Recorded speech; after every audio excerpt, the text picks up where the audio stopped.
Good morning to everyone.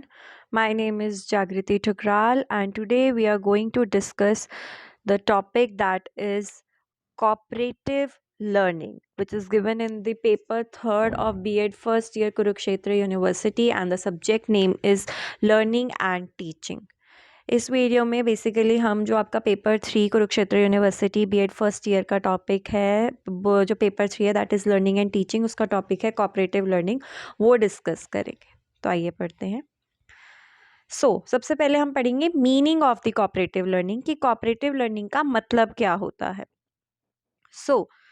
Cooperative learning is sometime called as a small group learning. Cooperative learning को क्या कहा जाता है? Small group learning. देखिए, cooperative learning क्या होती है? बेसिकली जब आपको टीचर 6 से 7 बच्चों के ग्रुप में डिवाइड कर देती है, एक आपको एक प्रोजेक्ट दिया जाता है या टास्क दिया जाता है कि इतनी देर में आपको ये टास्क कंप्लीट करना है, और उसमें हर एक बच्चे को उसकी अपनी अपनी एक ड्यूटी असाइन की जाती है कि उसको वो टास्क परफॉर्म करना है। ठीक है, और इसमें कोई भी बच्चा ये ना सोचे कि उसी की अकेले की वजह से वो ये जो जितना भी टास्क है वो कंप्लीट हो पाया है। ये एक टीम वर्क की तरह होता है। बेसिकली कोऑपरेटिव लर्निंग का जो मेन आपकी समरी थी, ब्रीफ था, वो मैं आपको दे चुकी हूँ कि कोऑपरेटिव लर्निंग क्या होता है। आइए हम समझते हैं, अगर हमें इसे क्वेश्चन आंसर्स की फॉर्म में लिखना हो तो कैसे लिखेंगे। Cooperative learning is sometime called as a small group learning. In this, small group of students work together on a common task. The task can be simple or complex. जो ये task होता है सिंपल भी हो सकता है, complex भी हो सकता है, और इसे असाइन कौन करता है? इसे टीचर असाइन करती है। Each member perform his own duty assign to him. हर जो स्टूडेंट होगा वो अपनी ड्यूटी परफॉर्म करेगा जो उसे असाइन हुई होगी। Hence, cooperative learning is a technique which allows the student to learn from each other and gain important interpersonal skills. क्या कहा है? कोऑपरेटिव लर्निंग एक टेक्निक है जो स्टूडेंट्स को अलाउ करती है कि ताकि वो एक दूसरे से सीख पाएं। जैसे कई बार कुछ होता है कि हम ग्रुप में काम कर रहे हैं, हमें जो काम मिला है वो हम मतलब हमें इतने अच्छे तरीके से नहीं आता, बट वो दूसरे वाले को अच्छे तरीके से आता है, तो दूसरा वाला जो बच्चा है आप ही के ग्रुप में, वो आपको हेल्प कर सकता है। तो इससे क्या हुआ? आपके interpersonal relation with that student और विद दैट चाइल्ड आपके अच्छे हुए। सेकेंडली, आपको स्किल्स अच्छे से आपको वो समझ आई कि आपको कैसे करना है। ये कोऑपरेटिव लर्निंग इस चीज़ में बहुत हेल्प करती है, आपकी इंटरपर्सनल रिलेशनशिप, आपकी स्किल्स इन्हांसमेंट में बहुत हेल्प करती है। Cooperative learning is an organised and structured way to use small group. अगर आपको स्मॉल ग्रुप के अंदर कोई टास्क देना है तो उसमें कोऑपरेटिव लर्निंग सबसे ज़्यादा हेल्पफुल है। तो आते हैं अपनी नेक्स्ट स्लाइड के ऊपर। Now the benefits of cooperative learning, की कोऑपरेटिव लर्निंग के क्या बेनिफिट्स है। The first benefit is cooperative learning is interactive. Obviously आप एक ग्रुप में काम कर रहे हैं, आप एक टीम के साथ काम कर रहे हैं, तो आपको टीम के हिसाब से ही चलना पड़ेगा, आप इंडिविजुअली कोई डिसीजन नहीं ले सकते।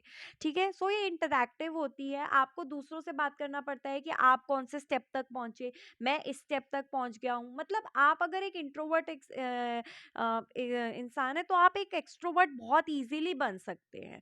क्योंकि आप इससे इंटरेक्ट करेंगे, आपको लोगों के बारे में पता चलेगा कि कैसे लोग डील करते हैं, आप सोशल इंटरेक्शन आपकी बढ़ेगी।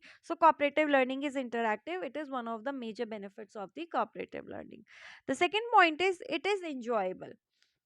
ऑब्वियसली आप अकेले कोई काम कर रहे हैं, ठीक है, आपसे कोई बात करने वाला नहीं है, तो इतना इंजॉय नहीं, इतना मज़ा नहीं आता। बट जब आप काम वही एक ग्रुप के साथ कर रहे होते हैं, ठीक है, तो एक इंजॉयबल मोमेंट भी आपके बन जाते हैं। वो लाइफ टाइम आपको याद रहेंगे कि हाँ, हमने ये टास्क इस क्लास में किया था और कितना we have a lot of fun time together. This is the thing, it is enjoyable also. The third point is it allows discussion and critical thinking.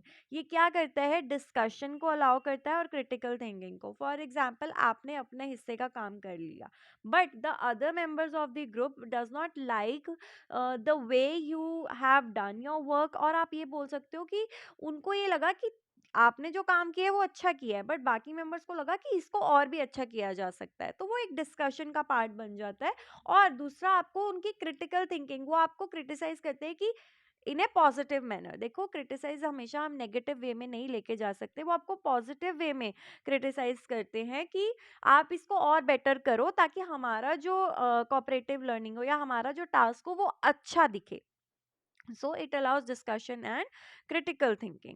The fourth point is it requires student to learn to work together. देखिए कई बच्चे होते हैं जो bossy type के होते हैं, उनको अकेले ही काम करना पसंद है, उनको सारा क्रेडिट अकेले लेना पसंद है। But right now it's not the, जो हम जिस 21st सेंचुरी में रह रहे हैं ऐसे बहुत से बच्चे हैं। बट कोऑपरेटिव लर्निंग के साथ आप एक टीम के साथ, जब आप जितने भी हाई लेवल पे जाओगे ना, वहाँ बिना टीम के कोई काम, टीम वर्क के बिना कोई काम नहीं हो सकता।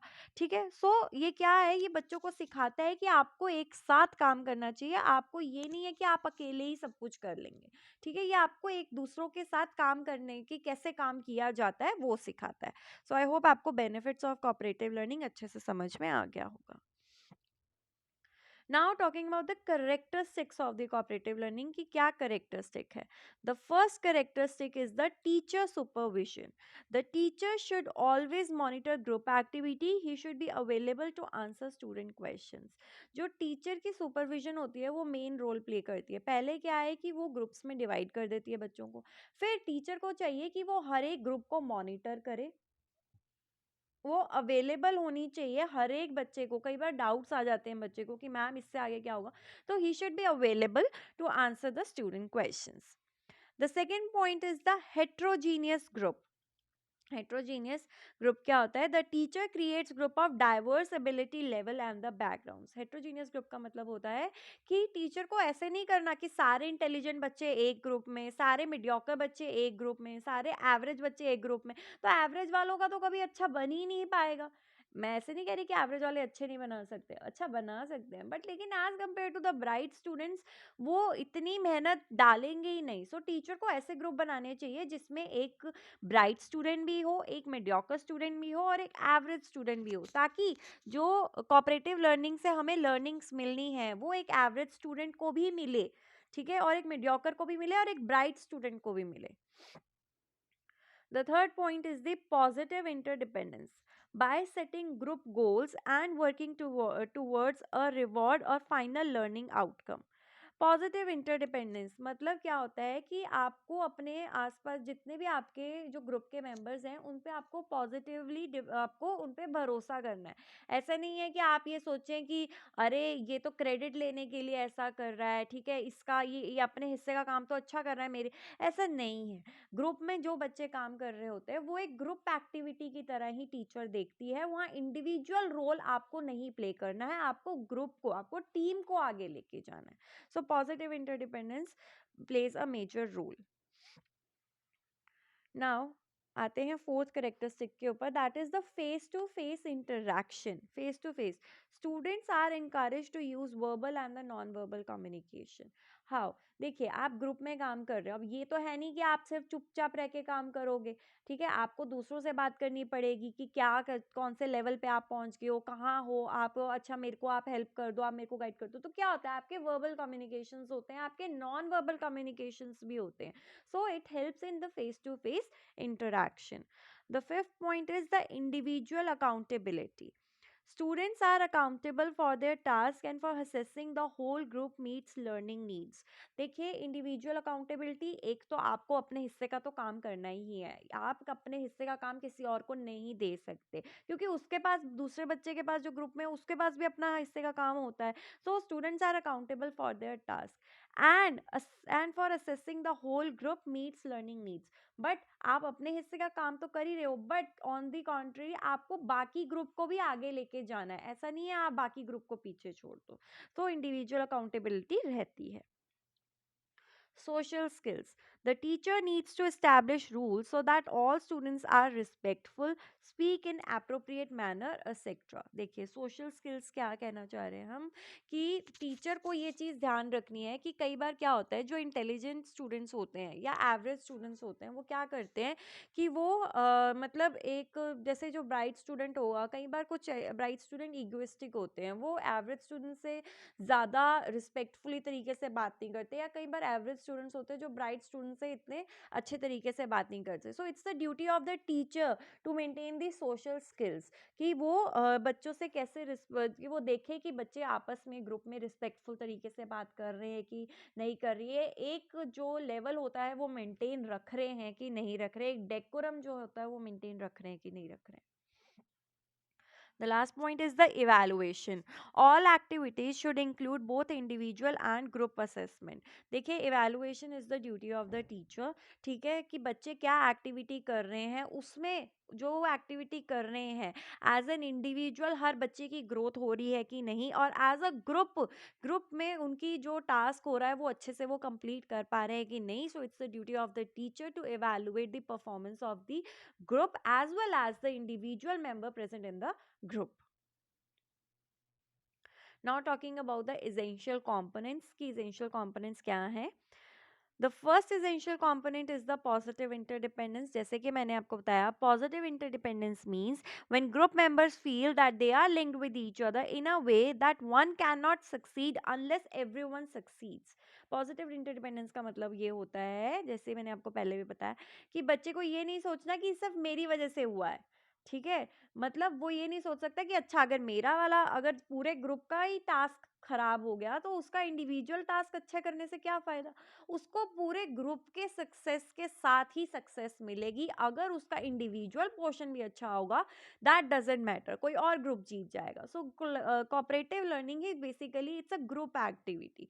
जब आप ग्रुप को आगे लेके जाते हो, जब आप अपने साथ साथ डिफरेंट डिफरेंट इंडिविजुअल डिफरेंस होते हैं बच्चों के अंदर, उन सबको साथ लेके जाते हो. सो पॉजिटिव इंटरडिपेंडेंस होना बहुत ज़रूरी है. The second point is the inspiring interaction. Students should help each other by sharing resources and supports each other efforts to achieve. आपको एक दूसरे को इंस्पायर करना है, हेल्प करनी है, तो ये एक इसेंशियल कंपोनेंट है कोऑपरेटिव लर्निंग का. अगर आप किसी की हेल्प नहीं करोगे, देन आपका ग्रुप अच्छे से लर्न नहीं कर पाएगा, अच्छे से टास्क परफॉर्म नहीं कर पाएगा, और क्या होगा, बाकी ग्रुप से पीछे रह जाएगा. So it's help in inspiring interaction. The third point is the individual and group accountability. ये भी आपको पता है कि एक तो होता है इंडिविजुअल अकाउंटेबिलिटी, जो आपको काम दिया गया है, बट क्या होता है कि आपको जो काम दिया है वो तो आप अच्छे से करोगे, बट अगर आपकी नीड, आपकी जो स्किल की नीड है वो ग्रुप में किसी और इंसान को भी है, किसी और स्टूडेंट को भी है, तो आप उसको भी हेल्प करो. So that's called the individual and group accountability. ठीक है. The group must be accountable for achieving its goal and each member must be accountable for contributing the his share of work, जो मैंने आपको समझाया. So coming on the last slide, interpersonal and small group skills. Social skills must be taught to students purposefully and precisely as academic skills. बच्चे को ऐसे group में academic skills तो आप टीचर सिखा ही रहा है उनको टास्क देकर, ठीक है, जो उनकी बुक्स में गिवन होता है, बट ये कोऑपरेटिव लर्निंग का मेन पॉइंट ये है कि बच्चा सोशल स्किल्स भी सीखे, बच्चा इंटरैक्ट करना सीखे, बच्चा किसी को रिस्पेक्ट देना सीखे, बच्चा हेल्प करना सीखे. So these are the social skills कि जो चाहती हैं टीचर्स की कोऑपरेटिव लर्निंग से बच्चे में आए. ठीक है. Social skills must be taught. Example क्या है, leadership, decision making, communication and conflict management. कई बार कॉन्फ्लिक्ट्स भी हो जाते हैं बच्चों के अंदर कि it's all because of me that we have won today. It's not like that. हर बच्चे ने अपना कंट्रीब्यूशन अच्छे से डाला है, हर बच्चा कोशिश करता है अपनी तरीके से कि वो अपना कंट्रीब्यूशन अच्छा दे. सो ये वन मैन शो नहीं हो सकता कभी भी. ठीक है. It's a group task. So ये टीचर को बच्चों में डेवलप करनी चाहिए सोशल स्किल्स, और वो कैसे होंगे, through cooperative learning. Last is the group processing.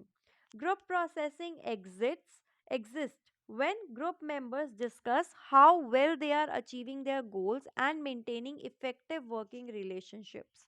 Group processing कब एग्जिस्ट करता है, जब ग्रुप मेंबर डिस्कस करते हैं कि वो उन्होंने अपने कैसे गोल्स अचीव करे और उनकी जो वर्किंग रिलेशनशिप्स है वो और अच्छी बनती हैं. So it is also one of the essential component of the cooperative learning.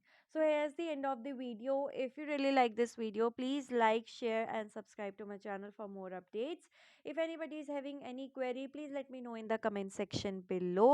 आपको और भी ऐसी videos चाहिए तो please like, share and subscribe to my channel. Thank you very much.